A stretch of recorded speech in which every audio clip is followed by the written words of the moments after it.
गोंदवलेकर महाराज प्रवचने. भगवंतांचे नाम कधी सोडू नये.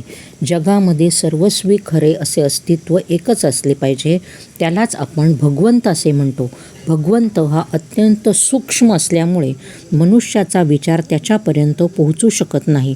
मानवी विचार हा शब्दमय आहे, म्हणून विचाराच्या भूमिकेवर उभे राहून भगवंतांची कल्पना करायला शब्द हेच साधन आहे. याला नाम असे संत म्हणतात.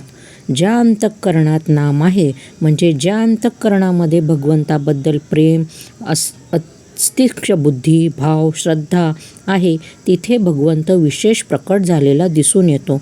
भगवंताबद्दल अस्तिक्य बुद्धी असणे म्हणजे स्वतःबद्दल नास्तिक्य बुद्धी असणे होय. एका म्यानात ज्याप्रमाणे दोन तलवारी राहू शकत नाही, त्याचप्रमाणे भगवंत आणि अहंपणा एका अंतःकरणात राहू शकत नाही. संत हे भगवंताशी एकरूपच झालेले असतात. भगवंतांचे नाम घेणे म्हणजे आपल्या कर्तेपणाचा अभिमान कमी करणे होय. नामाचे प्रेम लागले म्हणजे कर्तेपणाचा अभिमान कमी होतो. कर्तेपणा भगवंताकडे सोपविल्याशिवाय आपली स्वतःची इच्छा राहतच नाही. जिथे इच्छा नाही तेथे यशापयशाचे महत्त्व उरत नाही.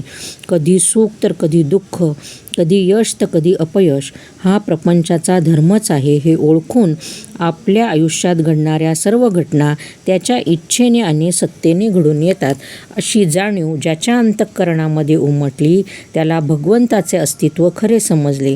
मी खरा नसून तोच खरा आहे हे सांगण्यासाठी जेथे मीच उरत नाही, ती खरी पूर्णावस्था होय.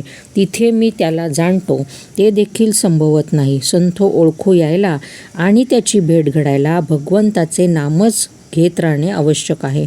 नाम घेत असताना सदाचरण कधी सोडू नये, नीतीच्या मर्यादा कधी ओलांडू नयेत, निराशा कधी बनू नये, देहाला उगीच कष्ट होऊ नये. पण काही झाले तरी भगवंताचे नाम कधी सोडू नये.